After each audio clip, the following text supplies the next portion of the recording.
Au quotidien cette semaine sur LMTV, avec le Festival des vins et de la gastronomie à Laigny-en-Blain du 1er au 3 mars.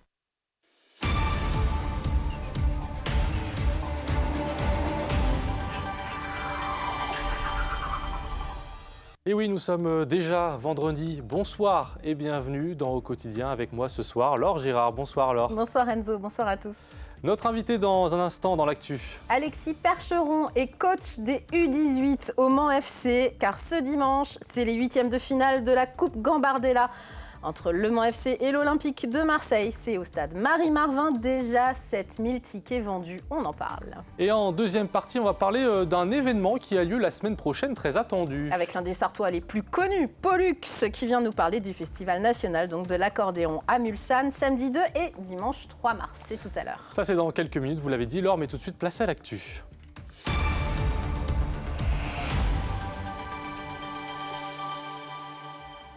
Au sommaire de cette édition, les agriculteurs ne lâchent rien. À quelques heures de l'ouverture du Salon de l'agriculture à Paris, la FDSEA et les JA veulent continuer de se faire entendre par une action symbolique au Mans. Promenade avec Anthony Buval. Il veut créer une appli pour évaluer l'accessibilité des sentiers de randonnée. Et puis le stand-up, un loisir presque comme les autres et qui se développe au Mans, vous le verrez. C'est donc la dernière ligne droite avant le Salon de l'agriculture. À l'origine, FDSEA et JA avaient prévu de défiler en tracteur sur la ligne droite des Hunaudières. Finalement, ils se sont donné rendez-vous devant la préfecture au Mans, un symbole de l'État que les agriculteurs ont décidé d'emmurer à la veille du Salon de l'agriculture. Enzo Maubert et Alexandre Ferrer étaient sur place. Devant la préfecture, ces agriculteurs s'improvisent maçons. Quelques coups de truelle pour construire un mur de parpaing, symbole de leur colère. C'est de dire on est en train de faire un mur entre l'agriculture et l'État, et puis on est aussi, nous ce qu'on veut représenter, c'est de dire on envoie les agriculteurs la tête dans le mur. Et ça on n'en veut pas. Nous ce que l'on souhaite avoir, c'est des visions, des prospectives pour les 10 à 15 ans à venir et non des politiques qui changent tous les 2-3 ans. 200 tracteurs en plein centre-ville du Mans, cela n'était pas arrivé depuis des mois. Ce qui a mis le feu aux poudres, le grand débat organisé par Emmanuel Macron en ouverture du Salon de l'agriculture, une mascarade selon la FDSEA. Emmanuel Macron, avec ce grand débat, voulait sûrement encore faire une opération de com'. Il réunissait tous les acteurs de la transformation, de la distribution et de la production, mais il faisait venir aussi des associations d'extrémistes. Et nous, on n'a pas envie de discuter avec les gens qui détruisent nos moyens de production. Et donc aujourd'hui, on est là pour remettre un coup de pression en disant au président de la République, il faut continuer à discuter, à travailler, mais avec des gens qui ont envie d'avancer et qui ont envie d'avancer ensemble. À 17h30, les deux principaux accès de la préfecture étaient bloqués. Les agriculteurs n'excluent pas d'autres actions dans les jours à venir. À noter que le débat prévu par Emmanuel Macron a été depuis annulé et que les agriculteurs ont continué leurs actions au Mans juste après la préfecture. Ils se sont notamment rendus devant Pexan et la direction départementale des territoires. On reste dans l'agroalimentaire avec cette décision de justice, Laure. Le volailler sartois LDC a obtenu gain de cause face à l'association de défense du règne animal L214. Elle a été condamnée ce jeudi par le tribunal judiciaire de Strasbourg, où siège l'association, à cesser toute campagne accusant la marque Le Gaulois de manipulation génétique de ses poulets, y compris sur le web. L214 a mené plusieurs campagnes d'étiquetage à travers le pays sur les produits Le Gaulois avec cette mention de manipulation génétique donc, et l'ajout de faux sang sur les produits. L214 qui prend acte de cette décision de justice et interjette l'appel dans la mesure où elle porte atteinte à la liberté d'expression et à ses moyens d'action. De son côté, l'entreprise se réjouit que la vérité soit rétablie par la justice. Et si la randonnée de loisirs était vraiment accessible pour tous ? C'est le projet d'Anthony Buval, alias Chico, qui souhaite créer une application mobile dont le but serait de répertorier les chemins de randonnée carrossables et de les noter en fonction de leur accessibilité. Pour l'instant, le projet est au stade du financement. Nous sommes allés nous promener à Neuville-Allée, près de Conly, avec Chico et quelques-uns de ses amis pour mieux comprendre le concept. On regarde. La promenade est bien agréable, mais en fauteuil, c'est une autre histoire. Sur ce chemin de Neuville-Allée, Claire de l'association Rando-Roux mettrait du orange plutôt que du vert. Pour moi qui suis sportive, je la mettrais dans les sans difficulté, mais au niveau de l'application, il est clair que c'est avec accompagnement. Idem pour Enola. Il y a des endroits où c'est pas évident, avec les pierres ça se coupe beaucoup et oui. Donc pour moi aussi ce serait un orange. C'est tout l'enjeu de l'application mobile qu'Anthony Buval souhaite créer. Il s'agira de recenser les chemins de randonnée plus ou moins carrossables pour les personnes à mobilité réduite et en fonction du type de handicap. Une idée qui lui est venue lors d'un voyage en Guadeloupe, alors qu'il partait avec un ami sur une promenade censée être accessible. À un moment donné, il y avait un vide, et en plus je pense que j'ai un peu le vertige. Et à un moment, Benoît il me dit fais un effort parce que si tu tombes, moi je ne te rattrape pas. Donc c'est là, après on a débriefé, et oui, en fait, on ne peut pas se fier à la gradation d'Internet pour les randos, pour les valides. La graduation de base sera réalisée avec l'aide d'associations locales. Anthony a trouvé une entreprise à Arnage pour développer l'application mobile, une plateforme que tout le monde pourra enrichir avec ses observations par la suite. Et si une personne qui a le même handicap n'est pas d'accord, elle va pouvoir évaluer sur l'appli. Reste à trouver au moins 27 000 € pour lancer le projet. Anthony a créé une cagnotte, les balades de Chico, sur onparticipe.fr. Et si vous êtes intéressé par ce projet, que vous voulez le soutenir, vous avez toutes les informations sur la page Facebook d'Anthony, les balades de Chico. Allez Laure, quand le stand-up amateur se développe au Mans? Ils sont une dizaine d'humoristes amateurs à se produire lundi soir sur la scène du Comédie. L'atelier hebdomadaire a ouvert ses portes depuis 1 an et demi et attire de plus en plus de monde. Découverte de ce loisir qui peut aussi servir de thérapie avec le plus grand stand-upper de notre rédaction, Colin Ancel. Charles, super osmose, plusieurs mois de relation. Alors lui, j'y ai cru que c'était l'homme de ma vie. Je suis vite redescendue quand j'ai appris qu'il me trompait avec sa femme. Cocu par la cocu. Les vannes fusent, fonctionnent. Ici, les humoristes ne sont pas des professionnels. Cet atelier a ouvert ses portes en septembre 2022 pour permettre à ses apprentis stand-uppers de s'exprimer. C'est à cause de mon mari. Il m'a clairement fait comprendre qu'il fallait que j'arrête de faire rire que les copains en soirée et que si je me lançais pas, j'avais plus le droit.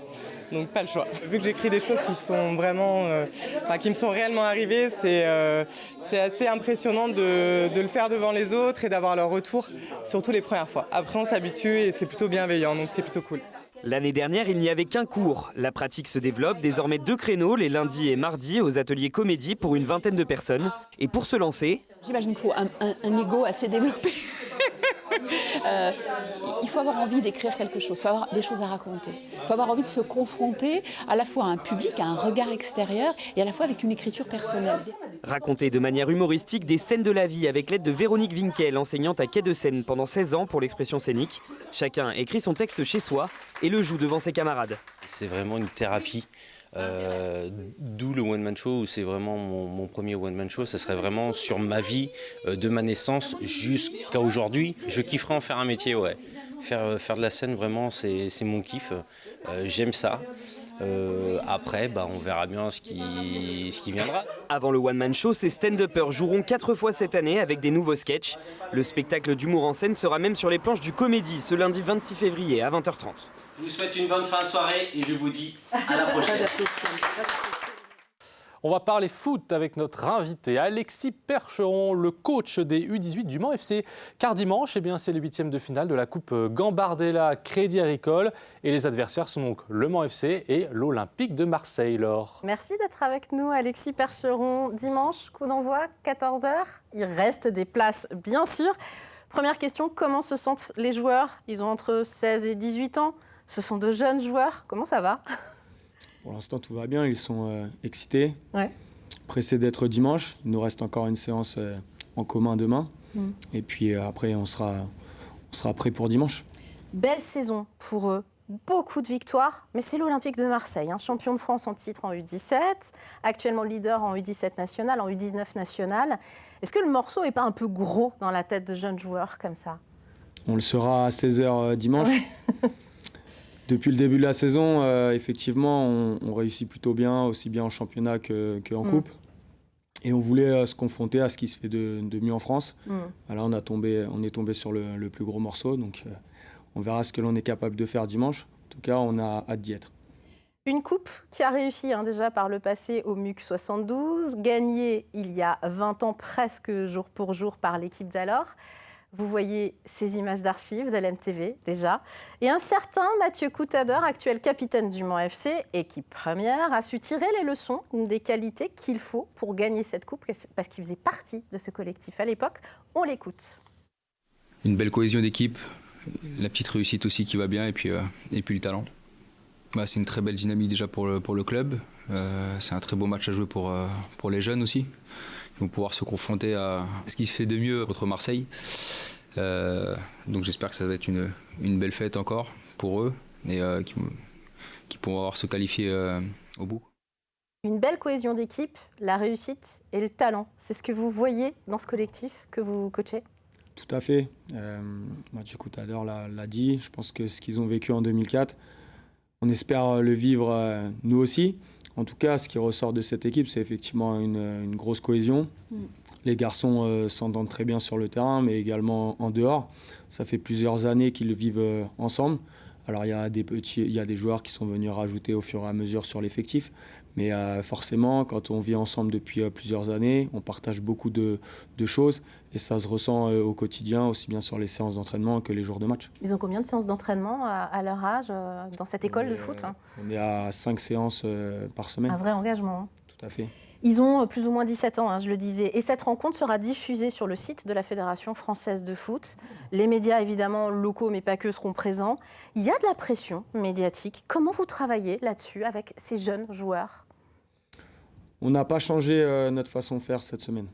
Voilà, on a essayé de faire abstraction de tout ça. Nous, les coachs, avons pris les médias mercredi pour essayer de se projeter dès jeudi et vraiment faire abstraction de tout ça ensuite. On leur a dit aux joueurs que forcément, ils vont être attendus. Forcément, il va y avoir beaucoup de monde. Il va y avoir aussi du monde devant la télé. Mais le match, il va se jouer sur le terrain. Et c'est ce qui sera le plus important. Déjà 7000 places réservées également, parce qu'il n'y a pas que la télé. Il y a le stade, et ça, c'est le plus important finalement. Ça aussi, ça se prépare avec eux, ou c'est quelque chose qui les excite follement, j'imagine aussi. Ça les excite follement. Et puis, nous, on s'attendait à qu'il y ait beaucoup de monde. Mais pas 1000 spectateurs par jour depuis 3 jours qui se rajoutent. Voilà, je pense qu'on va arriver entre 8 et 10 000. Ça va être une énorme fête pour le club, pour les joueurs qui vont être sur le terrain. Maintenant, c'est à nous de faire rêver ceux qui seront là. C'est une opportunité pour eux aussi de s'exercer justement dans ce contexte-là. Oui, tout à fait. Je l'ai dit à vos confrères. En fait, ils vont déjà s'apercevoir de ce qui peut se passer au plus haut niveau. Voilà, jouer devant 8 000, 10 000 spectateurs dans un stade de Ligue 1, ils vont déjà y mettre un pied et j'espère le plus tôt possible ils y retourneront. Et puis, ce sera, vous l'avez dit, une fête du sport pour toute l'école de foot du Mans FC, avec les plus petits qui seront là aussi, et puis l'équipe 1 qui sera là aussi pour les regarder. Ils ont un rôle de modèle aussi pour les plus jeunes. C'est quelque chose sur lequel vous travaillez, pour finir ? Oui, tout à fait. Comme on l'a dit précédemment, c'est des joueurs qui sont aussi issus de l'école de foot. Donc, il y a des entraîneurs qui les ont eus et qui sont encore sur l'école de foot, des entraîneurs qui les ont eus sur la préformation. Maintenant, on est sur la formation. L'idée, c'est de pouvoir véhiculer une belle image et puis que ça fasse et que ça donne envie aux jeunes joueurs du Mans FC d'y aller dans ce stade le plus tôt possible également. Merci Alexis Percheron, 8e de finale Coupe Gambardella entre les U18 du Mans FC et l'OM. C'est ce dimanche 25 février à 15h. C'est au stade Marie-Marvin. Il reste des places évidemment. 5 €, allez-y, c'est pas cher pour les supporter. On termine ce journal avec un hommage. Jacques Bouillot, le créateur du zoo de la Flèche, grand naturaliste sartois, aurait eu 100 ans ce vendredi 23 février. Pour lui rendre hommage, Hugues Bouillot, son fils, organise une projection de son film réalisé au Galapagos. Rendez-vous à l'Aublé de la Flèche à partir de 15h. Une projection suivie d'une rencontre avec Hugues Bouillot. Et des archives seront également proposées. Entrée entre 5 et 8 €. Et sachez que vous retrouverez un reportage avec Hugues Bouillot, en hommage à son père dans notre édition de lundi, le 26 février, puisqu'il nous a ouvert ses portes. Un très grand personnage. On se retrouve dans un instant, après la pub et la météo, pour parler du Festival national d'accordéon. Restez avec nous.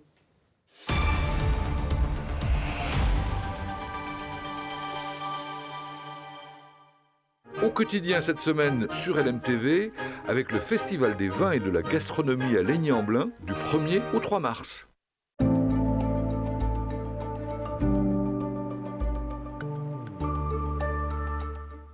Bonsoir messieurs, dames, ravi de vous retrouver pour ce nouveau bulletin météo. Denis Delcourt pour vous accompagner aux portes de ce nouveau week-end et peut-être même des vacances pour les plus chanceux, bande de petits vinards. En tout cas, nous, rassurez-vous, on va continuer de vous accompagner sur LMTV Sarthe. Alors pour votre soirée, celle qui restera malheureusement couvert sur l'ensemble de notre département, mais également sur nos départements voisins. Alors côté température, ça sera bien homogène, compris entre 4 et 5 degrés, avec 4 degrés à Vendôme, 5 au Mans ou encore pour Tours, Blois ainsi que pour Angers. Les 5 degrés seront également présents à Mamers, au Mans ou encore du côté de La Ferté-Bernard. Pour la journée de samedi, mais en matinée, cette fois-ci sera sensiblement la même situation, avec toujours de la grisaille sur l'ensemble du territoire et les températures au petit matin sous cette couverture nuageuse compris entre 3 et 4 degrés. Comptez 3 degrés pour Alençon, Mamers ou encore à Mortagne-au-Perche. Même chose du côté de Sablé-sur-Sarthe, 4 degrés à Silleguillaume, au Mans, pour la Flèche ou encore du côté de Laval. Pour la suite de votre journée, après ces nombreux passages nuageux, on va retrouver de la pluie. Alors ces précipitations seront plus ou moins marquées selon les secteurs et les températures comprises entre 8 et 10 degrés. Des températures quasiment conforme au normal de saison, avec 8 degrés pour Alençon, 9 au Mans et pour la Flèche, 10 degrés du côté de Tours. Pour la journée de dimanche, ce sera globalement le même programme et tout. Petite hausse du thermomètre avec des valeurs comprises entre 10 et 13 degrés. Et pour la journée de lundi, sera à nouveau de la pluie, de bonne pluie attendue sur l'ensemble du territoire et les températures entre 9 et 11 degrés. Passez les amis une excellente soirée et surtout un très bon week-end.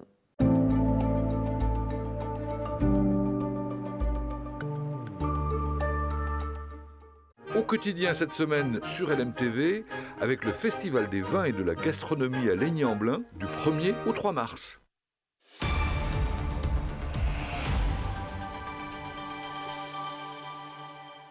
De retour sur le plateau de LMTV Sarthe, on regarde tout de suite la carte de la qualité de l'air. Et dans le sillage de la tempête Louis, une traîne active se met en place, apportant, vous l'avez sûrement vu aujourd'hui, des averses. D'ailleurs, attention sur les routes départementales, car ici et là, certaines peuvent encore être coupées à cause d'inondations.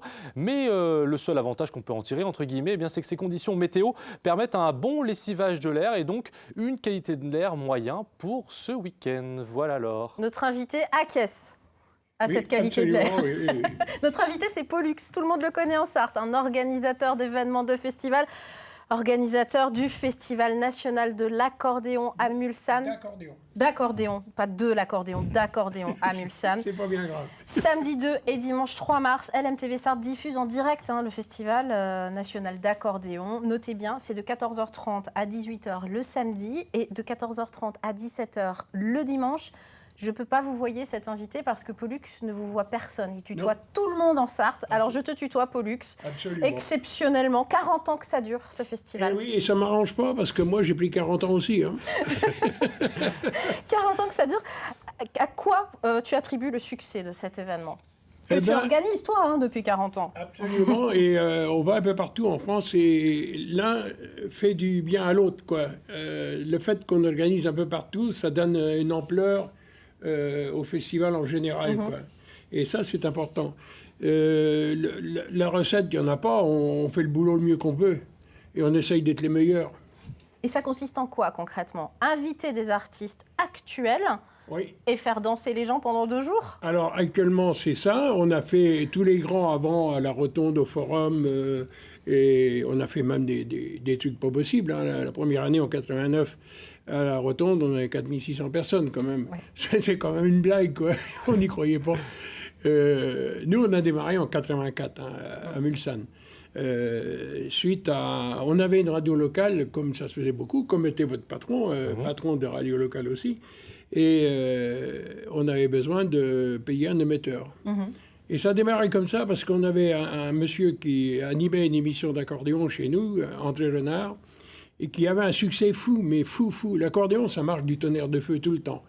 Je ne comprends pas que... Je suis content qu'il y ait des médias plus modestes, entre guillemets, qui, comme vous, se penchent sur le problème, parce que les médias nationaux devraient se pencher aussi là-dessus. Ça a existé, ça n'existe plus aujourd'hui, mais il y a eu des émissions de musette et autres. La chance aux chansons, par exemple. C'est bon, c'était quelque chose. Mais on sent que là-haut, l'accordéon, c'est encore un peu... Alors que sur les télévisions locales comme LMTV Sarthe, la partie accordéon, c'est vraiment un carton d'audience. Ah mais oui, mais nous, on fait du monde partout. Ben oui. On fait du monde partout. C'est un truc de fou. Ils sont fous. Mais... Tout ça, c'est leur... j'ai l'impression qu'il y a des types en haut là, qui nous piétinent un peu. Je voudrais qu'on parle des artistes que vous allez inviter. Toujours des jeunes artistes à Enzo. C'est une volonté de votre part d'avoir des jeunes, justement. Il y en a un quand même. Chaque année, vous invitez des jeunes noms de l'accordéon, quand même. Ah, mais absolument, parce que c'est important. Et si nous, on ne les promet pas, il faut... Qui va le faire? Oui. Hein, là maintenant je tourne moins, je fais moins de festivals, mais avant on prenait un jeune et on l'emmenait dans plusieurs festivals, il était connu au niveau national. C'était fou. Même maintenant on a quand même sorti un champion du monde. C'est quand même l'année dernière, effectivement. Ouais. Comment il s'appelait le jeune homme, 15 ans son nom m'échappe, on va le retrouver, oui, c'est pas grave. Je voulais qu'on regarde un petit medley. Sur les 8 artistes que vous invitez samedi, dimanche, on n'a pas beaucoup de temps, j'en ai choisi 3. Un petit medley juste pour qu'on voit un petit peu la diversité des artistes. On regarde. Je me baladais sur l'avenue, le cœur ouvert à l'inconnu. J'avais envie de dire bonjour à n'importe qui. Ce fut toi, je t'ai dit n'importe quoi. La maison de Jacques, tous les volets claquent et le plancher craque.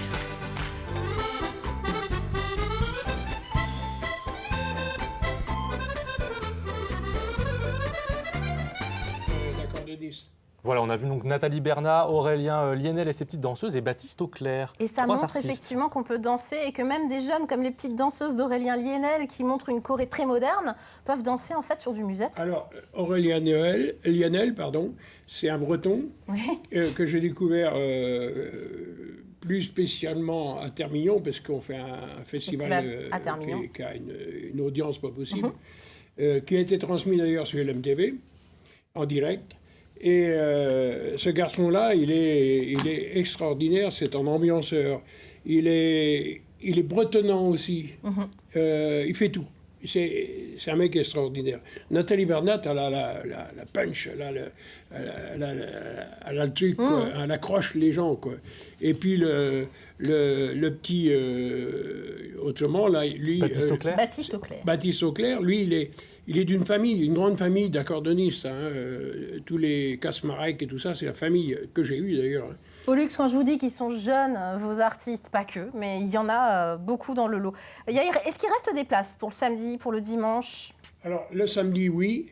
Le dimanche, c'est pas beaucoup. C'est 4 ou 5 peut-être. Est-ce qu'il faut réserver en envoyant un courrier? Ah oui, parce que nous, ça nous simplifie sérieusement la vie. Alors, je donne le numéro de téléphone pour les informations. C'est le 06 11 97 59 59.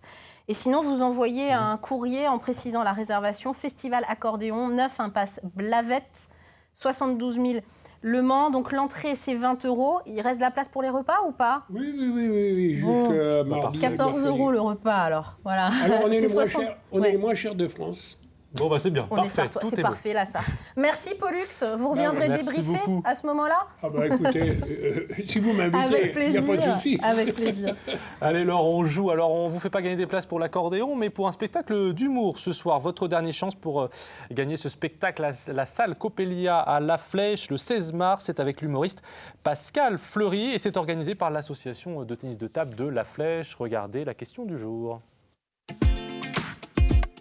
Aujourd'hui, gagnez 2 places pour le spectacle annuel de l'USF Tennis de table à La Flèche en répondant à la question suivante. Le spectacle annuel proposé par l'USF Tennis de table en 2023 était Polo, Marie Gerzaï ou Chapuz?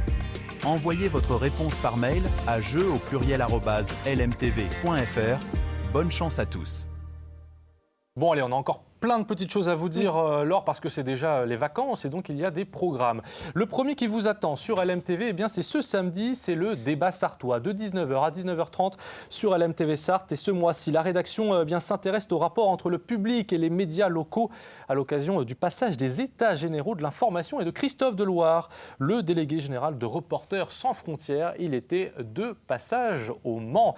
Et puis, on va le voir juste après, des programmes spéciaux aussi pendant la semaine. Oui, parce que la semaine prochaine, vous le savez, donc c'est les vacances, on prend un petit peu de vacances nous aussi, évidemment, mais bien sûr, vous retrouvez votre journal réalisé par la rédaction en toute image à partir de 18h30, suivi d'un programme court, ma thèse en 180 secondes, capté à l'Université du Mans, c'est fantastique, vous le verrez et c'est une exclusivité. LMTV Sarthe. Et puis à la place d'au quotidien la suite, là où nous sommes actuellement, vous retrouverez les mini-documentaires Artistes en cours, produits par les Sartois de Mitiki, une invitation au cœur des ateliers d'artistes. Vous les voyez, afin de découvrir la manière dont ils créent leurs œuvres. Qu'est-ce qu'on regarde maintenant, là, tout de suite? On regarde Aurélien Caillos et les Sartois du web. C'est dans une toute petite minute. Passez une très belle soirée, de bonnes vacances si vous avez la chance d'en avoir. Et puis quant à nous, on se retrouve le 11 mars. Alors. Lundi 11 mars en direct, mais vous avez bien sûr de l'actu pendant toutes les vacances, alors restez avec nous. Au revoir, bonne soirée.